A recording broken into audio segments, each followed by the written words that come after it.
Caros amigos e amigas que nos acompanham de forma remota, por meio dos canais virtuais que transmitem as reuniões doutrinárias desta casa, queridos e queridas amigas aqui presentes, na Fraternidade Espírita Irmã Sheila, Deus nos guarde, nos envolva nas suas bênçãos, na paz do Senhor. O nosso tema gira em torno de uma mensagem que, conforme foi anunciado, uma mensagem escrita por Maria Dolores, naquele seu estilo que faz com que a poesia que ela tão bem elaborara, quando encarnada, inclusive, porque era habilitada a fazer versos, a estar de alguma forma envolvida com o movimento espírita, foi amiga de longas datas de Chico Xavier e mais tarde, ao retornar ao mundo espiritual, prosseguiu com essa afinidade que ela tinha pela poesia, que é uma escrita que consegue abarcar muita coisa em poucos versos. A poesia, assim como a linguagem artística, consegue aquilo que a prosa, que a linguagem formal, que o texto escrito convencional não logram realizar. Schumann costumava dizer da arte, a respeito da música, que depois da música, somente o silêncio. Porque se o discurso musical consegue alcançar uma linguagem e um idioma, vocabulários que a linguagem formal e oral não conseguem fazer, depois dela não há mais discurso. É o discurso do incognoscível, aquilo que não é necessariamente cognitivo, aquilo que não é da esfera racional. E a poetisa Maria Dolores, nessa mensagem, em alguns trechos, chama-nos a atenção a respeito do nosso passado espiritual esse, que todos nós trazemos como efeito inevitável na conjuntura do presente. Somos livres semeadores.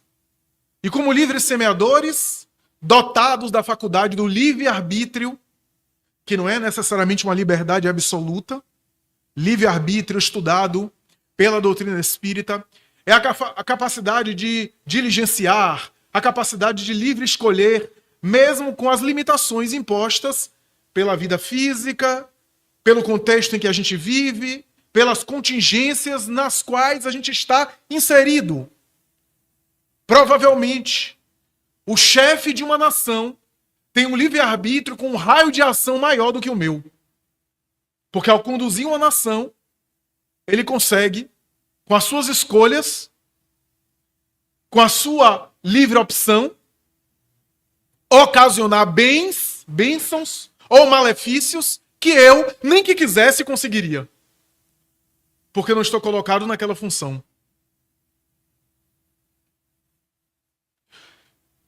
E o Espiritismo explica, dentro do texto da própria Maria Dolores, porque ela começa falando sobre o nosso passado espiritual, dizendo que, de alguma forma, o nosso passado espiritual é verdugo do nosso presente. Ainda que a gente tenha a liberdade de atuar, sofremos inevitavelmente as consequências desse passado que não sabemos. Que o cérebro material abafou as lembranças, porque o espírito sabe. O espírito lembra. Ao adormecer, assevera Allan Kardec em O Livro dos Espíritos, ao adormecer o corpo, o espírito se aproveita para liberar-se durante o sono, e os sonhos são imagens embaralhadas, às vezes alteradas, distorcidas dessa experiência fora da matéria, na qual o espírito se aproveita para gozar de maior liberdade e não raras vezes, pelo contrário, muito frequentemente, diz Allan Kardec, ele sabe o seu passado. Ele conhece as suas peregrinações antigas. É a carne e o cérebro material que abafam as lembranças. Ao voltar à matéria, diz ainda Emmanuel, o espírito nobre por meio de Chico Xavier, ou o próprio André Luiz na obra No Mundo Maior, os neurônios cerebrais funcionam como quebra-luzes do espírito, abafando, portanto, as reminiscências do passado a benefício do próprio espírito. Tem gente que não está aguentando, aliás, a maioria de nós não está aguentando os conflitos desta encarnação. Imagine se assimilasse os dramas que viveu em um passado que era pior. Porque se você não gosta de você hoje, eu tenho uma má notícia para te dar. No passado você era pior. Hoje, você é a melhor versão de você mesmo. Acredite se puder. No passado você era piorzinho. A Maria Dolores começa os seus versos falando sobre isso. Sobre o passado que inevitavelmente influencia o nosso presente sem o sabermos. Mas que a gente pode intuir através do autoconhecimento. Por meio do trabalho corajoso de se conhecer, verificando aquilo que nos falta, aquilo que constitui carência para nós. Todos nós temos nossas carências. Carências que são pessoais. Faltas. Faltas que podem ser materiais, mas podem ser faltas simbólicas. Faltas pessoais, faltas afetivas. Todos nós trazemos faltas. Não foi à toa que Jacques Lacan, o famoso psicanalista, discípulo de Freud, ateu e materialista, confesso, dizia que todo sujeito, todo ser humano, é um sujeito faltante. Que bom, aliás, que a gente é faltante. Porque, de um certo modo, essa falta propele, impulsiona a gente a buscar coisas, a buscar mais, a movimentarmos-nos, ainda que nem sempre pelos melhores caminhos, mas a movimentarmos-nos. A verdade é que, examinando por meio do autoconhecimento o nosso passado, através do nosso presente, não através de uma regressão necessariamente. A regressão tem o seu lugar específico, mas como diz Allan Kardec, via de regra, é melhor respeitar a natureza. Se a natureza velou o nosso passado, é para a gente respeitar. Com raríssimas exceções, especificamente para alguns casos específicos, que aliás a regressão não é necessariamente ver todo o passado, né? Recordar todo o passado que a gente nem aguentaria. É às vezes uma memória que é despertada a respeito de determinada cena, de determinado evento envolvendo a gente. Até porque se a gente conseguisse lembrar de todo o passado, a gente lembraria também de quem foram as outras pessoas. O que seria, além de invasão de privacidade alheia, perturbaria as nossas relações atuais. Porque não raro, os vínculos que a gente tem hoje, sociais, afetivos, familiares, são vínculos que já foram estabelecidos antes e por uma lei das afinidades permitiu que a gente se aproximasse e estabelecesse vinculações atualmente. Herança de um passado remoto. Remoto próximo ou remoto mesmo. Mas a verdade é que mesmo sem sabermos o passado, examinando, diz Allan Kardec em Esquecimento do Passado, capítulo 5 de O Evangelho segundo o Espiritismo, vai dizer ele, que examinando aquilo que é saliente, ele não usa essas palavras, ele vai dizer aquilo que está bem caracterizado, aquilo que está acentuado em nosso comportamento, ou seja, aquilo que é bem vigoroso em nossa personalidade, aquilo que é bem acentuado em nós, nos dá uma ideia de quem nós fomos e aonde foi que nós nos equivocamos. Porque todas as tendências muito acentuadas, sobretudo para o vício, é indício dos vestígios das reencarnações anteriores. Então, se a minha fragilidade é na vida amorosa, se eu sou ciumento, eu sou controlador, a pessoa não pode nem respirar se não tiver a minha permissão, tem que ter a minha permissão para respirar. Olha aí, a fragilidade, a vulnerabilidade que procede de um passado.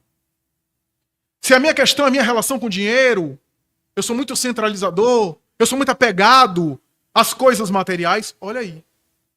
Se o meu desequilíbrio é sexual, se eu não consigo lidar bem com a minha sexualidade, se eu sou muito impulsivo nessa área, olha aí, um sinal que eu preciso olhar para isso. Avaliando as tendências muito pronunciadas, diz Allan Kardec, são pistas preciosas de quem nós fomos e aonde foi que nós nos perdemos. Tudo isso Maria Dolores fala na primeira metade do seu verso, da sua poesia. Na segunda metade, ela volta para dizer que apesar do passado ser verdugo do nosso presente, apesar de a gente ter alguns minutinhos na luz do esclarecimento, do discernimento, mas temos séculos talvez de escuridão, e a escuridão ainda predomina sobre a treva, embora a treva não consiga apagar a presença da claridade. Ao contrário, é a claridade que vai diminuindo a intensidade da treva. Falei até poético, né? Que coisa. A Maria Dolores vai dizer que ainda assim, o que a gente semeia hoje constrói um amanhã diferente. O que fizermos hoje fará diferença. Contabilizará. Lembro-me de Joana de Ângeles escrevendo por Divaldo Franco, que, aliás,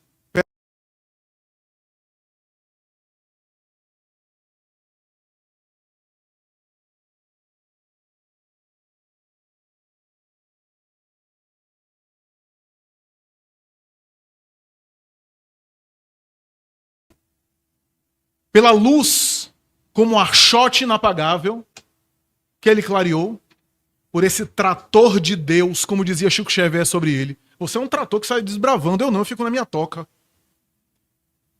Que saiu, de fato, desbravando e produzindo mentalidades ao longo de quase um século de existência e mais de 75 anos de exercício mediúnico, exercício filantrópico, exercício social, exercício da caridade e da dedicação abnegada.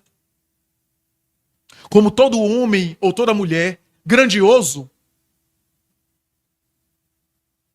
todos os grandes vultos da humanidade sempre foram maiores do que apareceram no grande público. Eu não vou ficar citando aqui ao longo da minha palestra, até que vou citar um ou outro, mas a maioria das coisas que eu vou citar são curiosidades que não são encontradas assim facilmente. Porque você tem hoje a biografia de Ana Lalande, aliás, maravilhosa, a biografia de Sueli Caldas Schubert, já desencarnada, o Semeador de Estrelas. Você tem a biografia, essa é mais difícil de encontrar, O Peregrino do Senhor, de Altiva Ferreira Noronha, que eu citei ontem no grupo de estudo aqui do Evangelho. Mas a própria Ana Lande, a Diana Lande, que é feita por uma jornalista, assim como o Marcel Souto-Maior, jornalista que escreveu sobre o médium Chico Xavier, é extraordinária porque condensa ali a maioria dos casos pitorescos da vida do médium, do orador baiano, alguns casos engraçados que ele cita em palestra, outros casos tocantes, emocionantes da sua mediunidade, um ou outro eu vou citar. Mas vou tentar aqui, já que você pode consultar e pode ver nas obras, nas biografias, com muito maior riqueza de detalhes do que eu conseguirei aqui na enunciação desse discurso, vou tentar, em alguns momentos, citar coisas que eu vivi e que eu vi pessoalmente com ele, e algumas que não são tão conhecidas assim no grande público que outras pessoas vivenciaram. Mas antes de entrar por essas considerações, vale a pena considerar o final da poesia de Maria Dolores, que é um coroamento. E quando eu citar aqui os casos, vai estar dentro do tema. Eu não vou fugir do tema, não. Ela coroa a poesia falando que, reforçando o bem que a gente faz, conta muito. Como, aliás, escreveu Joana de Ângeles, voltando à citação de Joana de Ângeles que eu citei, e fiz essa grande digressão. Joana de Ângeles tem uma mensagem que ela vai dizer: tu nunca te arrependerás de ter feito o bem. Em qualquer ocasião. Quem trabalha em reunião mediúnica sabe, assim como eu sei, eu nunca vi um espírito chegar em sessão mediúnica dizendo: ó, não façam bem não, tô arrependido aqui. Nunca. Eu vejo o contrário. Pessoas que tiveram desencarnações violentas por discussões banais dentro de casa, com marido, com mulher, com filho, e que teve infarto. Pessoas que tiveram desencarnações banais por conta de algum vício, de algum excesso. Arrependidos no além-túmulo, porque perderam muito tempo em coisa nenhuma. E perderam grandes ocasiões de terem sido úteis, de terem servido ao bem, de terem se dedicado a algo ou a alguém, de terem treinado ou exercitado o amor. Mas não o amor no sentido mais popular do termo, mas o amor no sentido espiritual da palavra.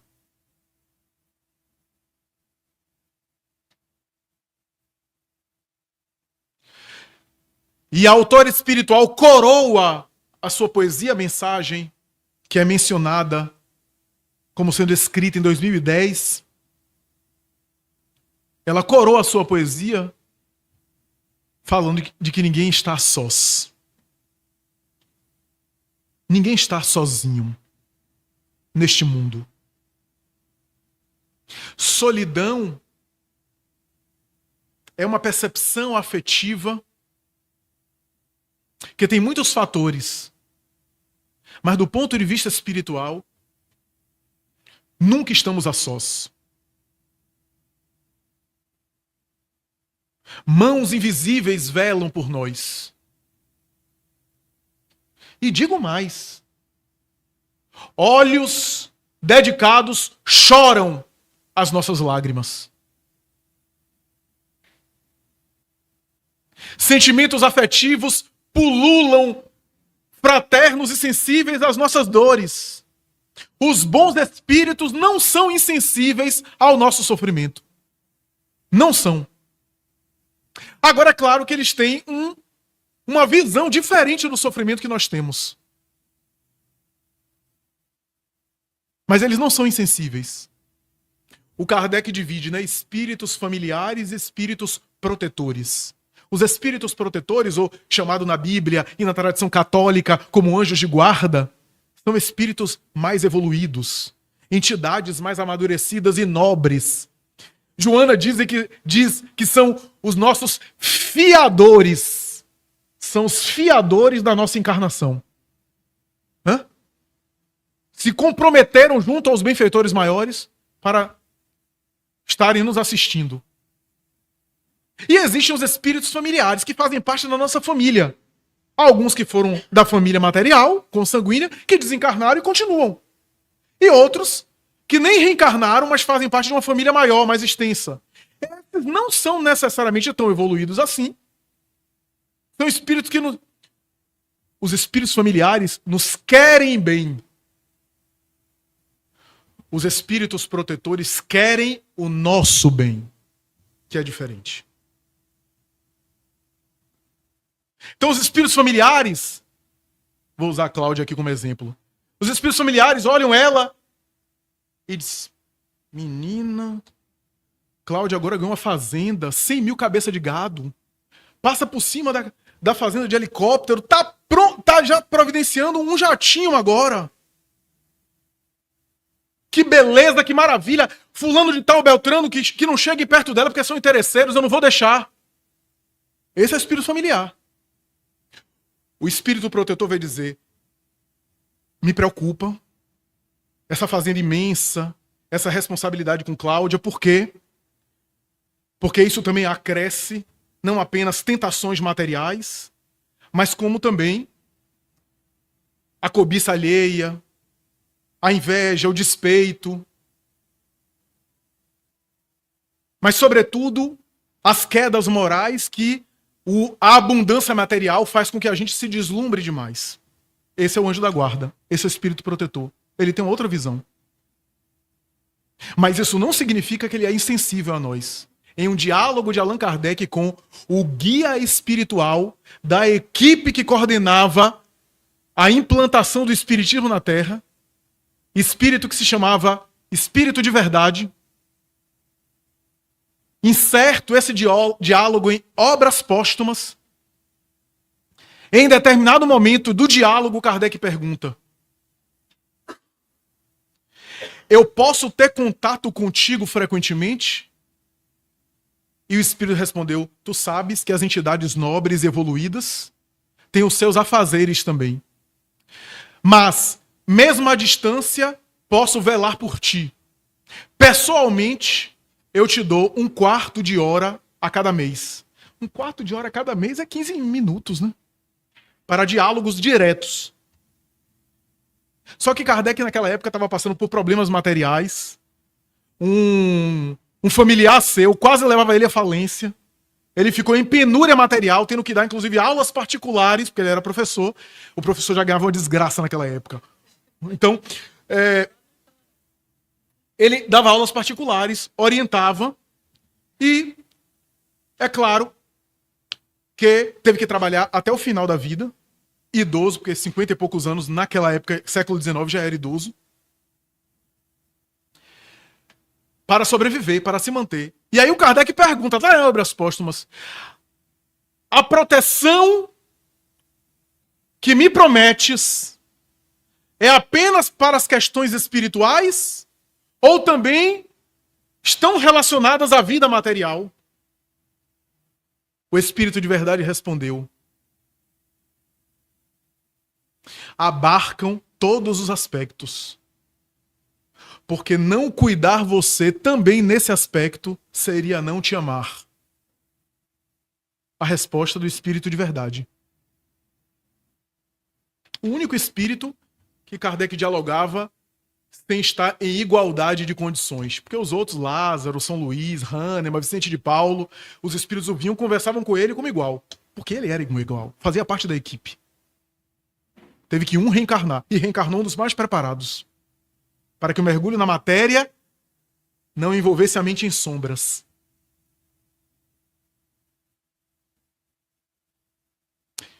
Maria Dolores conclui a sua poesia falando que Jesus está ao nosso lado. Jesus está ao nosso lado através dos bons espíritos, que em nome dele nos assistem, nos atendem.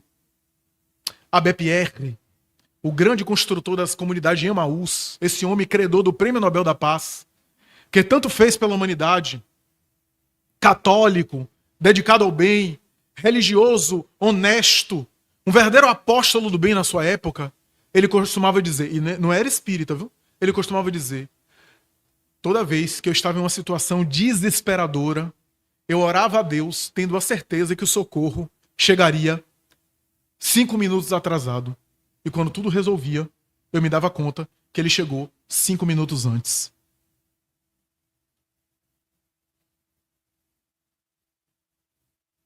Em 1945, um jovem de 18 anos, de vez em quando era visto passando mal na Cidade Baixa, na região do subúrbio, na região do centro ferroviário ou na região do Barbalho. Acudido às vezes porque desmaiava frequentemente, graças aos seus tormentos espirituais, foi acolhido em alguns momentos em uma casa aqui em Salvador, uma casa espírita. Ele já vinha de Feira de Santana, familiarizado e começando a estudar a obra kardeciana. Porque em Feira de Santana, muito pequeno, um irmão seu mais velho faleceu. A mãe foi para o enterro, ele era pequeno, ele é o 13º de vários filhos. O caçula. A mãe, quando chegou do enterro, Ele estava deitado na cama. Estava adormecido ainda. Era muito criança ainda. Tinha 6 para 7 anos. Ele tentou levantar da cama e disse: mãe, eu não consigo levantar. Dona Ana Franco acabava de enterrar um filho. Um filho seu acabou de ser enterrado e o outro não estava conseguindo levantar. Ele disse: menino, levante. Não, eu não consigo. Eu não sinto as minhas pernas. Menino, pare com isso. Levante agora. E aí já pegou na porta, atrás da porta, porque atrás da porta tinha uma sessão de psicologia que era uma beleza, o cinto. Cada sessão curava na hora.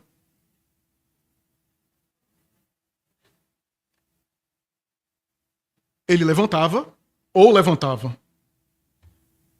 Tentou, caiu no chão. Quer dizer, um filho havia morrido e outro filho estava com um negócio estranho. Naquela época, chegava uma prima dele, um pouco mais velha, que era uma prima que não acreditava muito nessas coisas. Não acreditava nada nesses negócios. Mas onde tinha ledora de mão, cartomante, quiromante, jogadora de búzio, aí estava a prima dele. Ela estava passando as férias em Feira de Santana e ouviu falar, mulher tem radar, né? Ouviu falar que na cidade tinha uma sensitiva nova, que acabava de chegar em Feira de Santana, estava morando lá. Dona Ana Ribeiro Borges. E ela, como ainda estava naquele período de acomodação em Feira de Santana, queria se consultar. E foi para consultar. E fez a pergunta clássica que ela sempre tinha na cabeça naquela fase da vida: eu vou casar ou não vou casar? Naquela época se queria casar, hoje se quer separar. Mas naquela época era um sonho. A sensitiva, no entanto, olhou para ela e disse: minha filha, seja bem-vinda, se sente. O importante não é nem casar, nem não casar. O importante é ser feliz. Porque, repare, conheço centenas e centenas de pessoas casadas que são felizes e muitas pessoas que não são casadas que também são felizes. E o contrário também. Pessoas casadas que são infelizes e pessoas solteiras que são infelizes. O importante é você conseguir sua paz interior e o resto vem por acréscimo. Ela olhou e disse: a senhora é diferente. Nunca nenhuma ledora de mão, cartomante, me disse uma resposta dessa. É porque eu sou espírita, minha filha. Espírita? E o que é espírita? A senhora é média, não é média? Não, eu sou médium. Porque tem muita média por aí que não é espírita. Mas o médium verdadeiro é espírita. E aí começou a conversar com ela, orientou, disse algumas coisas. Aquela mulher era uma mulher especial, uma mulher interessante. E no final, quando é a consulta? Minha filha, foi um prazer conversar com você. Nós espíritas somos os únicos religiosos que não vivemos da religião. Nós vivemos para a religião. Nós pagamos para ser espíritas. Somos sócios, compramos livros, contribuímos com a casa, colaboramos. Deus abençoe você. Mas o que é isso? Caridade. Passa adiante com alguém. A prima estava impressionada e foi e falou para Dona Ana Franco. Nesse ínterim, um menino ali, sentado, que de vez em quando tinha cada coisa, cada negócio. Minha mãe, eu estou vendo uma senhora aqui que se chama Maria Senhorinha. Eu vou aplicar uma surra em você se você ficar brincando com essas coisas. Minha mãe, ela está dizendo que é Maria Senhorinha. Quem é Maria Senhorinha? Como é que ela é, menino? Descreveu. Peraí. Chamou uma vizinha já bem idosa. Falei para ela. Ele repetiu tudo. Ana, é ela. E começou a chorar. Maria Senhoria era a avó do Divaldo. Era a mãe de sua mãe, que ela não conheceu. Porque quando Ana Franco nasceu, a mãe morreu de infecção puerperal. Ela não havia conhecido a própria mãe. A vizinha idosa havia conhecido e quando o Divaldo descreveu, era a sua própria avó. Então a menina era estranho. O padre da região, quando o Divaldo ia se confessar, não sei quantos Pai Nossos, não sei quantas Ave Marias. Isso é o diabo, meu filho. É o diabo atormentando você. Até que um dia, no confessionário, disse, padre, eu tô vendo o diabo. E como é que é? É uma mulher. Descreva ela. É uma mulher gordinha que tem uma pinta embaixo do queixo, ela tem um óculos e tem um negócio, ele descreveu ao seu modo, aquelas mantilhas sevilhanas das mulheres do passado. Diga mais. Olhe mais. Ah, eu percebo que ela tem um lábio, o lado do lábio direito é um pouco torto. Tente conversar com ela. Ela disse que o nome dela é fulana de tal. Então receba, não é diabo, é minha mãe. Quando acabou o transe, que ele não lembrava de nada, o padre segurou as suas mãos e disse, meu filho, minha mãe veio do mundo espiritual advertir-me. Até do mundo espiritual ela me dá bronca. Sua tarefa não é na igreja. Há pessoas que vêm com a tarefa para a igreja. Você não. Eu estou enganando você. E ela veio me chamar a atenção para isso. Você tem uma capacidade, meu filho, que pode ser direcionada. E note bem, a igreja nunca condenou os fenômenos espirituais ao longo da história. Porque toda a história da igreja católica é feita de santos entrando em transe, em êxtase e comunicando-se com além.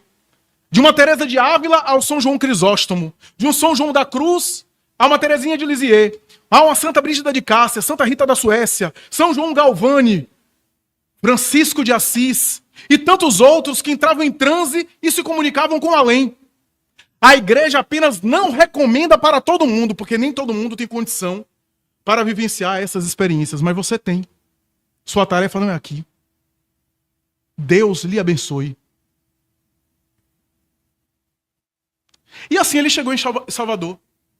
Mas os tormentos, as perturbações que o médium que começa sabe, coisas difíceis de descrever que ficam na cabeça como se fosse algo que atravessa o tempo todo a mente do sujeito. Fenômenos estranhos de sensações que dá uma sensação de apertar, uma sensação difícil de dizer, que são os contatos psíquicos, porque a mediunidade é uma espécie de antena. Antena transceptora, tanto envia como capta. E no início, esses tormentos fazem o médium, às vezes, achar que vai enlouquecer. O início da maioria das mediunidades, com exceção dos médiuns missionários, é feita dessas oscilações, desses tormentos. Raul Teixeira dizia que às vezes à noite de madrugada ele saía para correr e para caminhar de madrugada no Rio de Janeiro, em Niterói. Para ver se o corpo cansava, porque a mente psiquicamente excitada, ele não conseguia adormecer.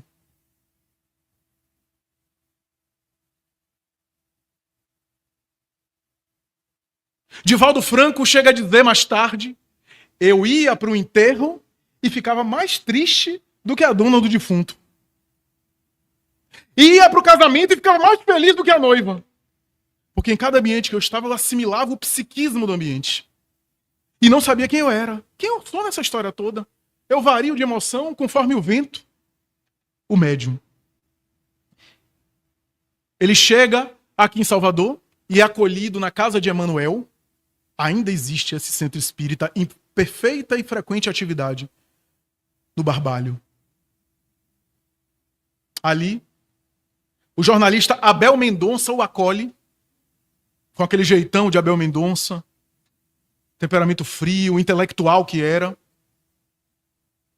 Às vezes o médium se estribuchava no chão, os transes que faziam ele desmaiar por conta de um tormento espiritual. O famoso Máscara de Ferro, que quem viu o filme sabe, as biografias do Divaldo contam bastante. Raquel Ribeiro, a famosa médium, estava encarnada em Salvador. E em uma dessas reuniões, na casa de Emanuel, ela entra em transe e diz: precisamos ajudar esse menino. Vejo pela minha clarividência esse menino falando em multidões, falando para milhares de pessoas e viajando para os lugares mais distantes para falar sobre Jesus e o Espiritismo. Por essas visões aqui, eu tenho a ousadia de dizer que ele será uma espécie de Paulo de Tarso da doutrina espírita. Que profecia! Que profecia! Porque as regiões que ele percorreu ao longo da vida, até por causa do mundo conhecido que a gente tem hoje, não era o mundo conhecido de Paulo, percorreu uma quantidade de países e de cidades maior do que o apóstolo Paulo, que ficou, claro, viajou para regiões que hoje é Espanha, por exemplo, pregando às multidões, falando às multidões. Foi mais ou menos em 1946, 1947, já começando as atividades mediúnicas, um dia orando na Rua Chile, não a Rua Chile dos ricos, a outra Rua Chile, onde tinha um pântano super podre,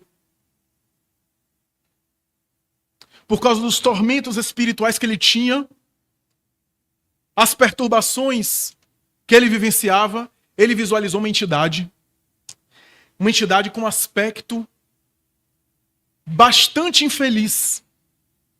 Era um portador de hanseníase. Na época, o Divaldo, com um grupo de pessoas que fundariam a Mansão do Caminho, visitavam algumas comunidades, levando a doutrina espírita, lendo o evangelho e falando alguma coisa, doando cestas básicas. E estavam se preparando estavam pensando, aliás, a visitar o antigo leprosário de Águas Claras daqui. Só que à época, o medo dessa doença era tão grande que o próprio Divaldo resistiu. Não, peraí. Bacilo de Hansen, infecto contagioso, como é que é isso? Uma doença medieval, que os tratamentos na época, estamos falando que década de 40 e 50, não são os tratamentos de hoje. O espírito apareceu, estava com um aspecto de alguém que morreu de hanseníase. A garganta aberta, um dos pés enfaixados, a mão decepada pela doença, a cara com a face com todas aquelas características feridas, e se aproximou e disse assim: eu vivi em São Paulo, fundei inclusive um centro espírita chamado Santo Agostinho em São Paulo, e o meu nome é Jesus Gonçalves. Tem uma mensagem mediúnica dele em Parnaso de Além Túmulo, psicografado por Chico Xavier, o primeiro livro de Chico Xavier. Divaldo pensou, mas não verbalizou. Disse assim: eu orando tanto e aparece esse obsessor aqui na minha frente. Meu Deus, alguma coisa está errada. E o espírito, adivinhando o pensamento, diz assim: não sou um obsessor, sou teu irmão. E Divaldo internamente falou: se fosse bonito, não ia querer ser meu irmão. O espírito sorriu e disse: a gente tem vínculos muito antigos. Já reencarnamos juntos mais de uma vez. Você tem laços comigo. Olhe para mim. E o espírito começou a se transfigurar e refazer a sua aparência espiritual saudável. Nas áreas onde a doença mais afetou, estavam mais iluminadas. Ele diz: assim que acontece na Terra. Tudo aquilo que a gente faz transforma-se em foco de luz, seja no bem, seja na provação. Aquilo que a doença fez no meu corpo se transformou em tecelagem de luz no perispírito. Vou lhe contar uma coisa. E contou uma das suas encarnações, que ele foi alarico, um dos bárbaros líderes que saíram invadindo a Europa e disseminando o horror. E séculos depois ele reencarnou como Richelieu, o famoso cardeal francês do século XVII, responsável por uma grande guerra, a Guerra Franco-Austríaca dos 30 anos. Richelieu tinha praticamente a França nas mãos, política e religiosamente. Era o homem mais poderoso da França na época. E ele disse: você era o meu braço direito. Eu ordenava e você executava as minhas ordens. François de Tremblay, ou François José do Tremblay, o famoso Frei José. Sua Eminência Parda, que fazia aquilo nos bastidores que Sua Eminência Vermelha ordenava. Hoje na política, Sua Eminência Parda é uma expressão daquele que manda, só que por trás, sem aparecer. Aquele que comanda politicamente, mas não aparece. Sua Eminência Parda. O Frei francês de Tremblay. Eu venho, Divaldo, lhe convocar a ir no leprosário. Ele estava iluminado, irradiando mais do que o sol que fazia. E o médium disse: o senhor não perca nem o seu tempo, porque eu não vou nesse leprosário nunca. Pode ter certeza. Meu amigo, eu tenho tanto medo de falar. Naquela época as pessoas tinham medo de falar as doenças, né? Câncer, tuberculose, lepra. Aí, e quando falava, batia na madeira e batia na cara. Gostava de apanhar, né? E aí, quando o espírito começou a falar, ele já bateu e bateu na cara. Hábito da época. Eu disse: o senhor nem perca seu tempo, porque eu não vou lá nunca. Só se você incorporar em mim e... Porque eu, de consciência própria, não irei. Não vou lá nunca. E o espírito diz: nós trazemos no perispírito a predisposição de determinadas doenças, que a depender do contexto da situação a gente pode se contaminar. Mas, a depender do nosso livre-arbítrio, do bem que a gente faz, a gente se imuniza. E se você estiver vibrando no bem, mesmo em contato direto com os enfermos, você não vai se contaminar. Porque eu quero lhe propor uma coisa. Você quer ir lá ou ir para lá? Aí, Divaldo, eu quero ir lá, meu filho. Eu vou lá. Tem nem dúvidas disso. Porque você tem duas opções. Você pode ir lá ou ir para lá, ficar lá permanentemente. E ele foi. Na primeira oportunidade, as autoridades políticas deixaram os enfermos bem distantes, contra o vento. E o Divaldo falando da doutrina espírita, as pessoas se emocionaram. E um dos pacientes mais terminais, aqueles já em estado avançado, Jesus Gonçalves apareceu e disse: esse daí esteve conosco. Vá lá e abrace. Ele disse: só se foi incorporado. Vá lá, é um companheiro nosso. Deixa eu te falar uma coisa. Você já esteve em um leprosário como esse. Os crimes que nós cometemos, já resgatamos através da doença. Eu, como tinha crimes maiores, reencarnei 7 vezes com a doença abençoada. Ó a visão do espírito, doença abençoada. Por isso me liberei de qualquer compromisso com a terra, não necessitando mais voltar. Você ainda tem tarefas, mas você já passou por aí. Por isso o medo, o receio inconsciente. Erivaldo disse: aos poucos eu fui aprendendo com isso. Quando eu fui fazer uma palestra, disse ele, em Aracaju, na verdade eu tinha lido A Lenda da Guerra, uma página psicografada por Irmão X, psicografia de Chico Xavier. Eu ainda não conhecia Chico Xavier, só conheceria mais tarde. Mas eu li aquela página na revista O Reformador, da Federação Espírita. E aí, em Aracaju, na casa de alguns parentes, me chamaram para o centro e disseram: se você podia falar sobre essa lenda da guerra. Eu disse: tudo bem, posso. E aí, eu falei sobre a lenda da guerra.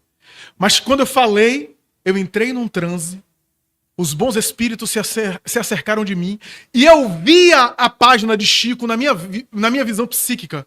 Eu descrevia com riqueza de detalhes porque eu via como se fosse numa tela cinematográfica. E quando acabou, todos bateram palma. O centro estava lotado, 10 pessoas. As pessoas bateram palma, algumas levantaram e bateram palma de pé.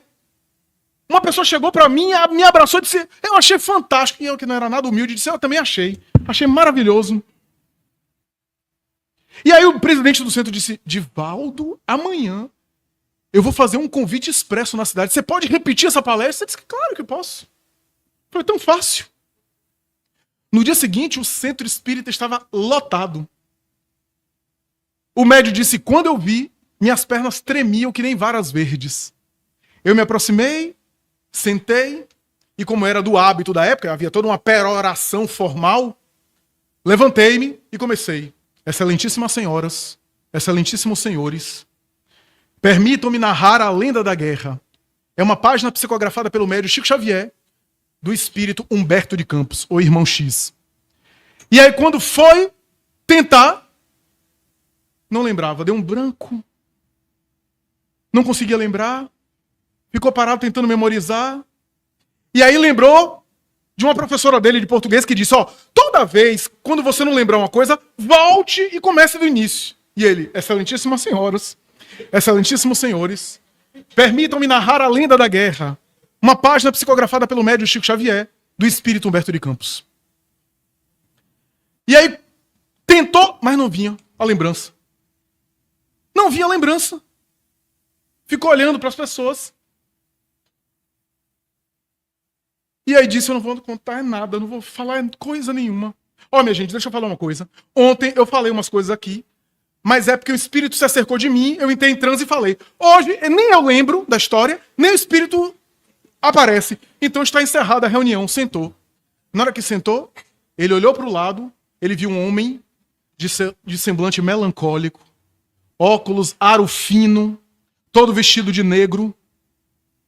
Se aproximou mais dele, olhou para ele com aquele semblante triste e disse: essa é a sua primeira lição na oratória espírita. Responsabilidade. Como é que você aceita o convite para falar de algo e não está preparado para falar sobre isso? Eu me chamo Humberto de Campos. Levanta-te, que eu vou falar por você. Não porque você merece. Você merece passar esse constrangimento, mas por causa do público que veio. E vai dizer: um momentinho, minha gente, que o espírito chegou. Entrou em transe, falou.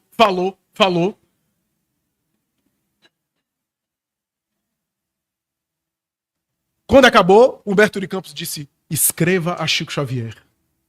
Você é muito jovem, ele é um médium mais experiente, já está beirando quase os 40 anos, você está chegando aos 20, escreva a ele. Escreva a ele que ele vai saber orientá-lo. E ele escreveu uma carta toda formal. Excelentíssimo senhor Francisco Cândido Xavier. E 2 meses depois a resposta: meu querido irmão Divaldo, Emmanuel me tirou em desdobramento e me levou à sua casa. Eu adorei aquele retrato de José Pititinga, o fundador da Federação Espírita do Estado da Bahia, que tem no seu quarto, e descreveu o quarto dele. Não vejo a hora de nos encontrarmos. E quando pela primeira vez ele esteve em Pedro Leopoldo, o Chico ainda não havia se transferido para Uberaba, ele chegou, cumprimentando todas as pessoas. Divaldo disse: eu até orava porque os obsessores saíssem de mim para que Chico não visse nada do meu lado. Visse assim, meio iluminadinho, né? Querendo fazer uma boa impressão. E ali, quase perdendo a respiração, Chico saiu com aquela boina, aquele andar, foi cumprimentando cada um das pessoas. Chegou para mim e disse: olá, meu Divaldo. Você é tão jovem. E Divaldo disse: eu fiquei tão nervoso que perguntei: Chico, como é que você sabe que eu sou eu? Ó, que pergunta inteligente. Ah, meu filho, colhe aqui no meu braço. E não deixe ninguém tirar o seu lugar, porque temos muito o que conversar. Uma amizade que se estenderia por muito tempo. Por muito tempo. Curioso que estava naquela ocasião, perguntou: meu guia espiritual, qual é, Chico? Porque havia um espírito que aparecia e disse: me chama um espírito amigo. E aí, Chico, vamos tentar. Concentrou e disse: Divaldo, eu vi um espírito que se apresentou a mim, mas não consegui identificar direito. Eu mentalmente lhe pedi alguma orientação, ele disse um espírito amigo. Ele disse, mas eu queria um guia espiritual, um nome. Ele está dizendo aqui que seu guia é Jesus. Ah, mas Jesus é guia de todo mundo, eu quero um guia para mim. Um espírito amigo. Ele disse que não pode lhe falar mais nada. Durante 10 anos de mediunidade foi assim. Quando Joana de Ângeles se apresentou e apresentou a identidade dela, disse, pode me chamar Joana de Ângeles? Falou para ele, você era imaturo naquela época. E por isso, não era importante a questão da identidade. Nós aqui do plano espiritual vemos a maturidade de alguém quando ele permanece numa tarefa pelo menos durante 10 anos. Porque depois de 10 anos, meu filho, não é só entusiasmo. Depois de 10 anos, teve um momento de desânimo, de decepção, de monotonia. Depois de 10 anos, se você persistiu sem interromper, ininterruptamente, é porque você tem algum crédito e o mundo espiritual olha para a sua tarefa de uma outra forma. Já com outro valor. A partir daí, pediu para ele para queimar os exercícios psicográficos que ele fazia. Ele disse, todos. Porque você pode ter a tentação de publicar e não estão bons. São exercícios, tem erros aí. Aí ele foi queimando assim, deixando as que ele mais gostava pro final para ver se o espírito ficava com pena. E o espírito todos. Né? O rigor ali doutrinário. Por quê? Porque a psicografia, sobretudo a psicografia, o texto escrito tem um rigor maior do que a fala. Eu posso errar aqui uma concordância verbal, eu posso errar aqui uma data, e depois conferir. Eu posso errar aqui algum detalhe histórico, mas o texto escrito é outra coisa. E de fato, foi muito bom, porque em 1962 ele foi acusado de plagiar as obras do Chico. Foi uma grande provação. Um grupo de pessoas foi à Federação Espírita Brasileira, e a Federação Espírita Brasileira excluiu, por isso que a Livraria da Mansão do Caminho foi fundada, excluiu o Divaldo das publicações. Já havia escrito nos Bastidores da Obsessão, cuja primeira capa, inclusive a modelo, é a filha de Hermínio de Miranda, uma jovem loura que aparece com a expressão como se tivesse obsidiada, posou para a capa. E uma outra obra que havia saído pela Federação. A partir dali, houve um grande drama no movimento espírita. Divaldo teve a sua personalidade acusada, atacada, quando ele ia a São Paulo, em determinada instituição, ou algumas instituições de São Paulo, e em Minas Gerais, algumas pessoas do movimento espírita iam para vaiar. Porque havia um tratado que fizeram, chamado Estudo das Mensagens Copiadas, comparando algumas mensagens de Emmanuel com Joana de Ângeles. Quem lê as mensagens de Joana de Ângeles e Emmanuel sabe quanta diferença de estilo. Mas eles pegavam assim, uma mensagem que Joana diz, serve sem esperar recompensa. Aí Emmanuel tinha uma mensagem falando, ama sem aguardar resposta. Aí plagiou. Era assim. Um opúsculo que foi enviado pela Federação Espírita Brasileira, com intelectuais e personalidades, algumas conhecidas do movimento espírita, que defenderam essa tese. Na biografia de Ana Lande, ela diz que Divaldo emagreceu mais de 20 quilos em 2 meses. Que a vontade que ele tinha era de morrer. Ele passou 20 anos afastado de Chico Xavier, os dois afastados, por conta desse mal-estar. Só depois eles voltaram, se reaproximaram de uma forma excepcional. Em Gugu Liberato, certa vez, Chico Xavier foi entrevistado, e o próprio Gugu, sabendo das repercussões do movimento espírita, perguntou, dizem que o Divaldo fala inspirado pelos espíritos, mas quando ele escreve, não é psicografia. É verdade, Chico? E Chico respondeu, se ele fala inspirado pelos espíritos, por que ele não escreveria também inspirado pelos espíritos? Entrevista que foi mais tarde colocada na Folha Espírita de São Paulo. Nessa época difícil, foi a época em que ele, inclusive, pediu a Joana de Ângeles, a senhora não me dá um conselho. E ela disse, você está errado. as minhas mensagens sempre para você. Já observou que eu sempre escrevo na segunda pessoa do singular? Tu deves fazer isso, faz isso, tu faças isso, tu é tu. Você publica para os outros porque você quer, mas o meu compromisso é contigo, com a tua iluminação.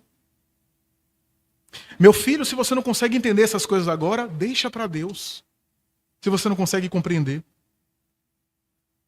Nesse período, ele teve o sonho que ele mais tarde descreveu como o sonho mais significativo da vida dele. Ele se viu numa região muito bonita e o próprio Cristo se aproximando dele. Olhou para ele e disse: você me ama? Sim, Senhor. Então perdoa a todos aqueles que te ofenderam. Você me ama? Claro, Senhor. Então perdoa a todos aqueles que te ofendem. Divaldo, você me ama? Sim, Senhor. Então perdoa a todos aqueles que te ofenderão. E ele acordou. Ele disse que foi o sonho mais emocionante da vida dele. Certa vez, numa entrevista, eu vi essa entrevista, alguém perguntou: você acha que foi Jesus? Ele disse: de jeito nenhum, foi os bons espíritos que plasmaram isso daí para me confortar naquela época tão difícil. Tão difícil. Eu vi algumas coisas acontecerem com o Divaldo de perto. Ele ser atacado de tudo que é jeito e não responder.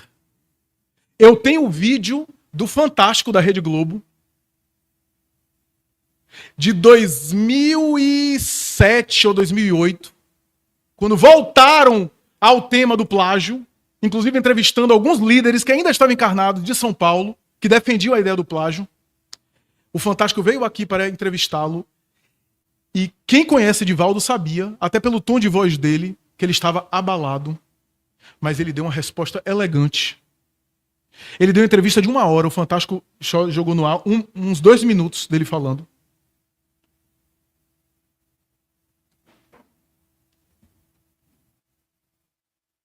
E assim foi a existência. Certa vez, eu vivi alguns casos também pitorescos. Certa vez eu estava na Mansão do Caminho, numa plateia cheia como essa sala aqui. E na primeira cadeira tinha umas bolsas assim, né? Umas bolsas colocadas. E aí algumas pessoas chegavam e ficavam assim, em pé aqui. Eu vi o Divaldo, antes de começar a palestra, descer do cenáculo, chamar aquela senhora de idade, inclusive, e disse: minha filha, aqui lugar. Não, mas alguém colocou a bolsa. Mas a bolsa não assiste palestra. Bota no chãozinho e quando o dono da bolsa chegar, você dá. Ou então bota no colo. Quando a pessoa chegar, diz: guardei pra você, toma. Mas já peguei o lugar. Pode falar. Diz: mas Divaldo, eu soube que é trabalhador da casa. Mais motivo ainda. Os trabalhadores da casa às vezes dão um trabalho pior do que os frequentadores. Botar bolsa para reservar o próprio lugar, imagine.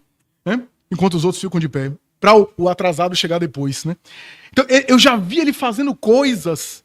Réveillon, as palestras de Réveillon. Teve um ano que ele chegou todo de preto, parecendo Zorro. Eu olhei, eu vi algumas senhoras ainda pegadas essa mentalidade, esse apego, que o espiritismo não tem ritual. O branco é sinal de paz em algumas culturas que a gente conhece. No Japão é o vermelho. Em algumas outras culturas é o amarelo e assim por diante. A paz não é a roupa da camisa que eu uso que vai me dar paz ou não. E ele foi de propósito, porque ele passou pela multidão e deu aquele sorrisinho com aquele zóio que a gente quase não via o globo do olho. Olhou assim e eu ouvi o burburinho. Tinha senhoras que estavam se benzendo. E aí ele aproveitou na palestra. Ele aproveitava essas ocasiões para transmitir ensinamentos, para falar do que era realmente as verdades espíritas. E certa vez eu estive com ele. E ele me falou coisas que eu só pude compreender anos depois. Alguns que não interessam, mas teve uma particularmente que interessa ao público, que era o seguinte. Eu perguntava a ele sobre as demandas, atendimento, as demandas das pessoas que acorrem, que querem um conselho. E ele disse: lembre-se que você pode ser buscado pela luz que você construir em você. Se você estiver em desequilíbrio, o que é que você vai passar? Você não vai ser, inclusive, uma fonte confiável. Caridade primeiro consigo mesmo. para poder irradiar para os outros. E a caridade consigo mesmo é a paz e a iluminação. Eu disse, mas você dá esse limite? Ele disse, meu filho, aqui na Mansão do Caminho, meio-dia, meio-dia e 30, às vezes na hora do almoço, tem gente que quer desabafar comigo. Se eu atender hoje, eu não almoço. Amanhã eu não vou almoçar. Depois de amanhã eu não almoço, eu vou desencarnar. Então é melhor ficar encarnado e atender essa pessoa em outro horário. Eu dei risada e eu disse, e se essa pessoa se suicidar? Ele disse, quando eu era jovem que nem você, eu também pensava assim. Mas deixa eu te falar uma coisa. Eu perguntei a Joana de Anjos, sabe o que Joana de Anjos me respondeu? Se Deus permitiu, quem é você para estar acima dele? Oriente a pessoa que depois das 20 horas na palestra, você está ali para atendê-la. Oriente para ela ir lá. Você não está se negando a atender, mas não naquele horário. Se ela ainda assim optar por uma escolha infeliz, Deus não permitiu, quem é você para estar acima de Deus? Esse era o médium extraordinário, que era fiel aos ensinamentos espíritas, que tinha fidelidade doutrinária de Kardec e de Jesus, que nunca se afastou nos exemplos, na vivência e também nos ensinos. Só para concluir, teria muito mais histórias a contar, mas só para concluir por conta do horário, quando ele teve um problema cardíaco que quase o levava à morte, porque foram 2 infartos, uma necrose muito grande cardiovascular. O médico dele, você não é espírita, começa a rezar. Já que você não tem medo da morte, eu disse, doutor, não tenho medo da morte, mas não tô com pressa, não. Engraçado, né? O médico dele morreu, ele foi no enterro, fez uma prece muito bonita e continuou sobrevivendo. E aí, ele foi pro quarto. E aí a Joana apareceu e disse, hoje é dia de reunião, cadê você lá? Ele disse, minha irmã, eu estou com um problema cardíaco sério, eu vou esperar você lá. Faltam 5 minutos para começar.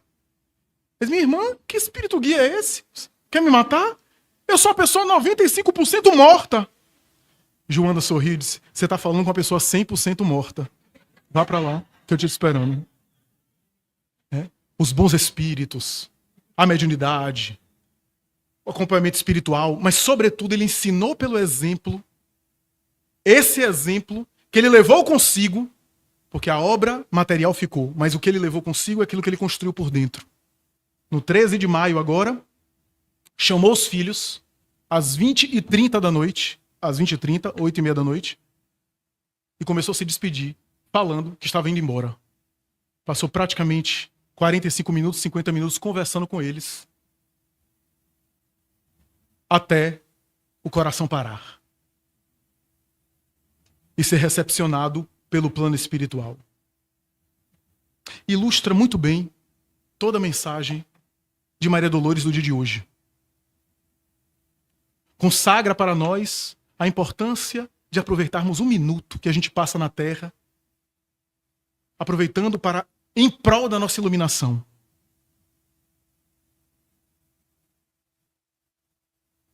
A nossa vida interior, a viagem para dentro que ele tanto ensinava. Muito obrigado, muita paz.